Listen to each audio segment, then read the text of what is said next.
Good morning, good afternoon, good evening, Fabulites. This is Angela, and I have got questions for you. What opens with Miss Portia cooking with Chef Gully, and what closes with Portia about to maybe add some cooking, some mess that's cooking, getting in the mess that's cooking with Cynthia and her boo thing.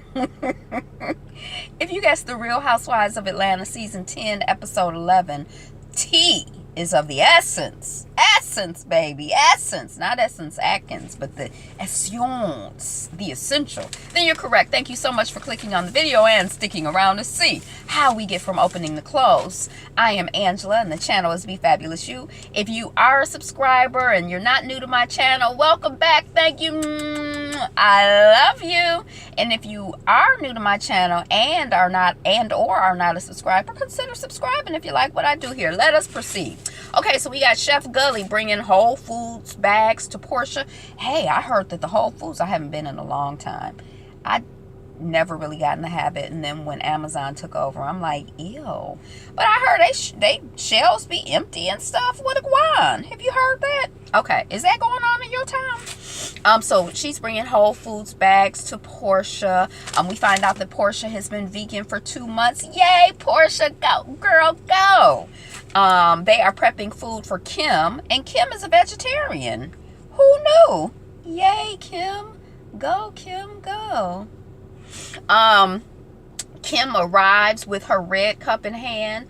So what's the red cup story? Is she supposed to be like an alcohol? Never mind. I don't care. Okay, so then they are having a cooking class, and Kim has been a vegetarian her whole life, she says. Wow. Portia's planning a dinner, but she won't tell the girls that the dinner is vegan.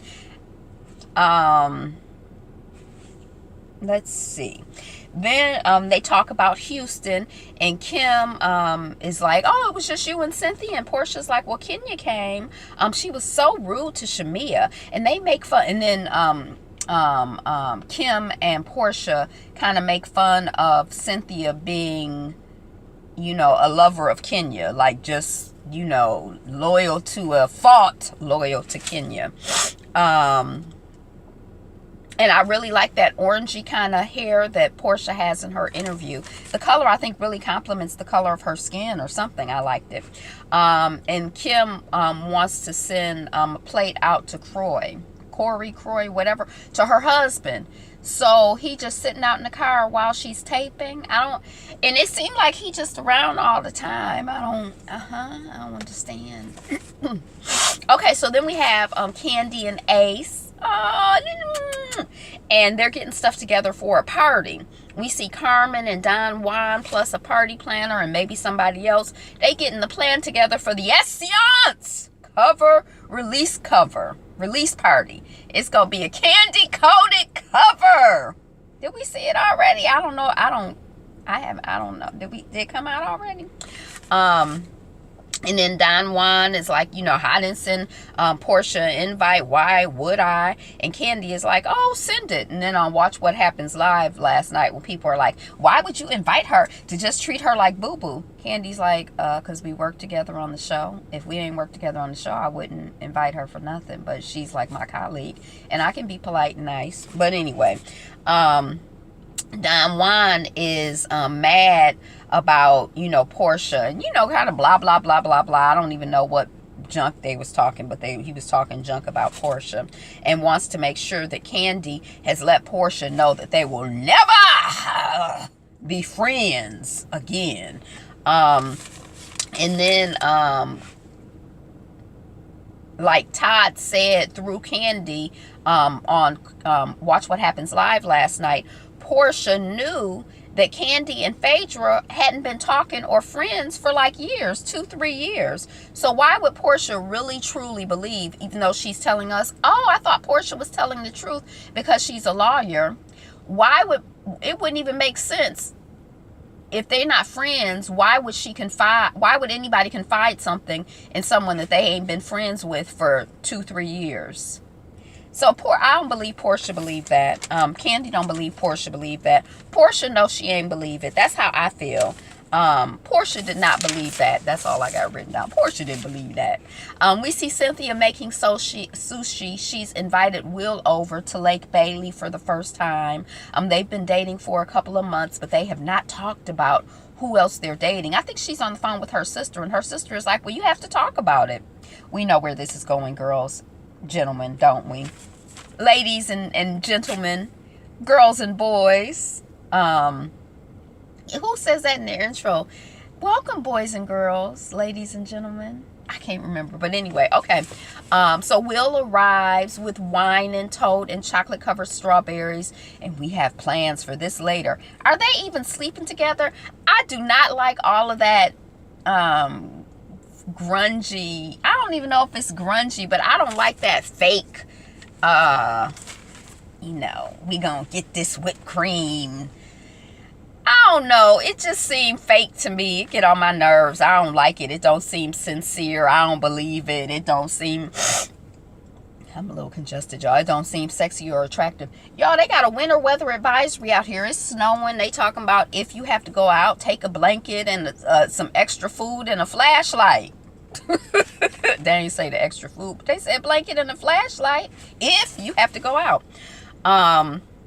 So, he come with his gifts in hand, and Cynthia says, so we've not had to talk about who else we're dating. And Will is like, well, I don't have a boo. And I was kind of like, oh, okay, that's interesting. He didn't say he was dating anybody. He said he didn't have a boo, as in he's not in a committed relationship with anybody. That's how I took it. And Cynthia is like, well, you've been, transparent so far since we've been dealing, so I trust you without knowing you very well. I don't really know you, but based on what I've seen, you seem cool to me. And Will is like, I'm 42 years old. In the next phase of my life, I want to settle down and focus on having kids. And so I'm like, well, why is he dating a 50-year-old woman? Because, she might be trying to have kids at 50, but I'm assuming that she's basically finished with having kids. You might want to be dating a woman who's a little bit younger if you're trying to have kids. Like, why would you even be... without having had that talk? That seems like a talk that you would be having early on if you're trying to have kids. But... maybe men process different. I'm like, it don't even seem like Cynthia would be a viable candidate unless you like, well, I got kids and I'm just, I don't know. That was confusing to me. Then I don't understand. And then Cynthia is like, well, I'm on a dating site, basically saying I'm not exclusive with you. I'm not really ready to settle down, I think she says. And then she says in her interview that she had wanted to do a year of dating, and then she met Will, and she just liked Will so much that it kind of put a little, crimp in her plan or whatever.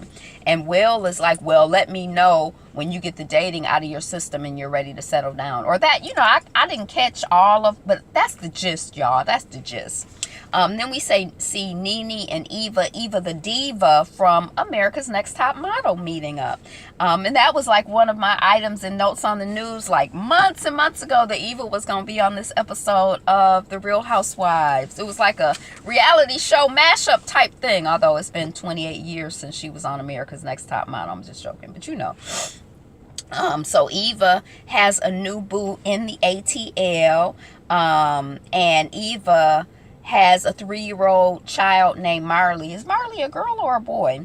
And Atlanta is a fresh start for her. And Eva knows Cynthia and Candy. And Nene is like, well, come with me to Candy's cover release party. Oops, hold on. I got sneeze. And so Nene says, come with me to Candy's candy coated essence release party. And Eva is like, well, my man is running for mayor, so I'm in Atlanta all the time campaigning and stuff. Now I was confused. I'm like, is Eva moving to Atlanta for a fresh start, or is she in Atlanta campaigning all the time because her man is running for office? Those sounded like two different things for me. Maybe she's gonna move to Atlanta for a fresh start if she gets this job with the Real Housewives of Atlanta. I didn't really understand, but anyway, because Nene had talked to her about schools and stuff like that. But if she in and out of town campaigning, her child, who's 3, her child is probably doing whatever she doing, where she do it, or just back ching. Anyway, Kenya, since marriage is above petty BS, she lets us know, would rather be doing something to advance her marriage. Kenya is buying workout equipment to try to get Mark to stay more and more in Atlanta. And I think she has her cousin with her. That's her cousin, right? And then they show this picture of Kenya and Mark. And I had seen it. I don't know where I saw it on the internet because I'm not on Instagram. So I didn't. But I saw the picture. And when I was looking at it, it made me feel really uncomfortable because Kenya is holding the man and the man is not holding Kenya. And I just like the body language of that picture kind of stressed me out a little bit. I'm like, that is not, I would not be public. Oh, that picture. You know, now maybe a second later he put his arm around her too, but it just, the optics of it, I was just like, oh, it's no, you know. But I guess she liked it enough to publish it, or maybe Bravo snatched that particular picture off of her Instagram to publish for exactly to make us all feel uncomfortable, like I felt uncomfortable, even if it's on a subconscious level. And I think he has on some, I don't know, I just didn't like that picture. And she says that being married is a big job. And somebody tweeted her list of things, you know, when you're married. It was like, it was an odd list. You have to make sure your husband is happy. Your dogs are walked. You have to see if your husband needs a walk. You have to make sure you have laundry detergent. It was funny because it was a long list, but it was just kind of like, okay. And Kenya says that she's married to an alpha male. So she has been changing, you know, herself to make her alpha male happy and keep him on top, I guess. I don't, you know. Now, I like alpha-ish males because there's a, you know, that tension. I don't like an alpha male. I don't like nobody to be telling me what to do. And I'm just like, yes, sir. I don't believe in that. You know, so I don't understand. You know, I'm probably not, you know, the prime candidate for, you know, that type of alpha male, because I have some pushback, and that's what creates the excitement, right? I don't know. We're at the candy coated essence party, and Portia was surprised to get an invite. She lets us know, and Shamia comes with Portia. Don Juan sees Shamia. He's like, hey, Shamia, and Shamia's like, Don, and Don is like, you are so phoning. And then Cynthia and Will come. Portia is like, well, that guy is definitely an upgrade from Papa Smurf, talking about Will. Candy arrives. She is super proud to be an Essence cover girl. She greets Cynthia, and Shamia asks Portia, well, why are you holding back? You over here sitting down. They have several shots throughout the night of Portia kind of sitting, look like by herself, you know, on a couch or something. So I don't, you know, Portia and Shamia is like, you know, socialize, mix and mingle, basically. And then Portia hugs Candy, who is not really receptive to being hugged by Portia. And then Cynthia sees Kenya, and Cynthia's like, the last time I saw Kenya, it was through the smoke coming from the exhaust fumes of her car as she sped off. She's all happiness tonight, though. Then Eva and Nene arrive. Eva says, oh, Essence was one of my first covers. And Nene says, well, Ebony was mine. Blah, blah, blah, blah, blah. Something about couples. Blah, blah, blah. And then Eva is like, Will's going to be here tonight? I met him at a cigar bar with his girlfriend. She's a really beautiful girl. How long have Cynthia and Will been dating? Maybe they started after he broke up with that other woman that I saw him with. And Nene is like 2 or 3 months. Meanwhile, back at the Candy Coated cover event, Cynthia and Will are chit-chatting. And Cynthia is like, I know you still out here. And Will is like, wait. No, you are still out here, but I'm single. I've been single 2 or 3 years. Now, at first when I saw it, I was like, aha, he's caught in a lie. But then I'm kind of like, well, single can mean that you're dating. Single doesn't have to mean that you're not dating people.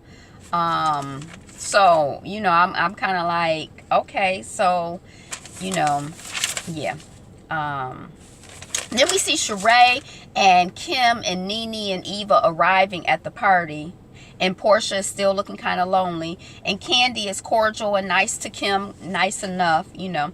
Peter is at the event. Candy is like, oh, Cynthia's here with her date. You don't want to come meet him? And Peter is like, hell to the no. And then Marlo says to Cynthia, you know, Peter's here. And Cynthia's like, oh, my ex-husband Peter?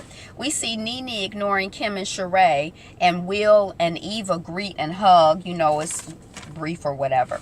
Then we see Don Juan.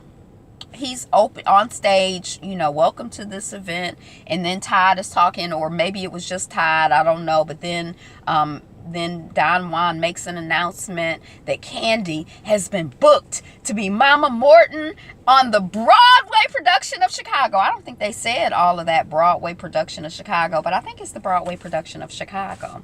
Not the touring production, but the Broadway production. Not the local Park Players production in Detroit, but the Broadway production.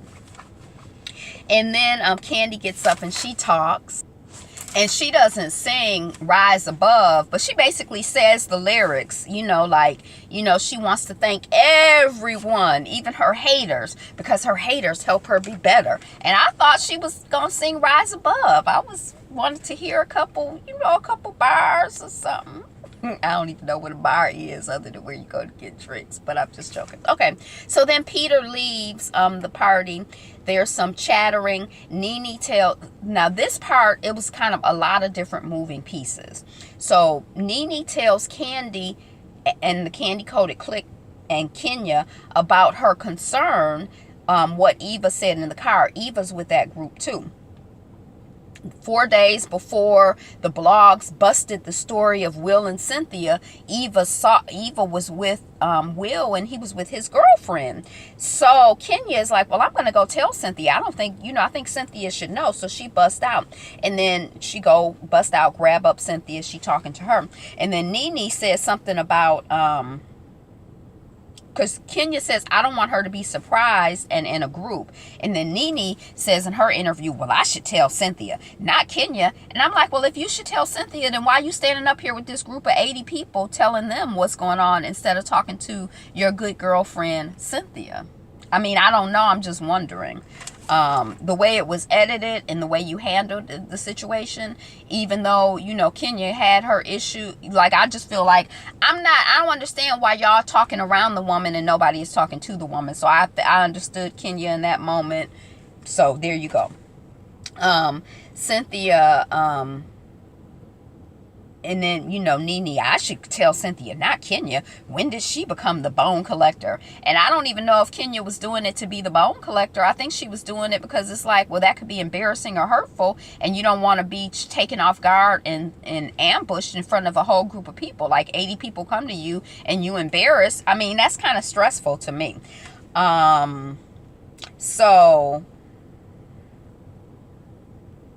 Cynthia then, so after Kenya talks to Cynthia, then Cynthia and Eva talk, and I think they're part of a group. And Cynthia is basically like, I receive what you're saying, Eva. And, you know, she says in her interview that she would really be devastated, you know, if she found out that what Eva was saying was true. But she don't cuss Eva out or you lie, or, you know, she just like, okay, I hear you. I received that. You know, we gonna look into it.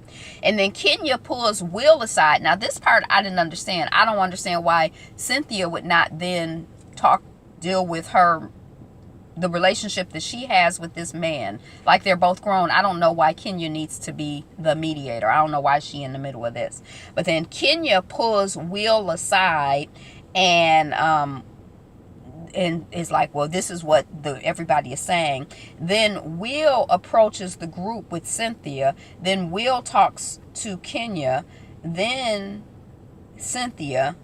And Cynthia is like, I know we are not exclusive, but I don't want to date you if you have a girlfriend. And again, at first I'm like, she don't want to date him if he have a girlfriend, but they not exclusive, so I don't understand. But I think that if we're both dating around, that's different from I have a husband, a boyfriend, and you're my side piece. You know, I feel like if we both doing the same thing, that's cool. But if you booed up and I'm just, you know, and your boo, you know, I wouldn't want to be in the middle of no mess and confusion. Now, if we all grown-ups and we all know that we all dating different people, that's, you know, that's cool. But if you got somebody who thinks you're their somebody and you're dating me, I don't want to be in no mess.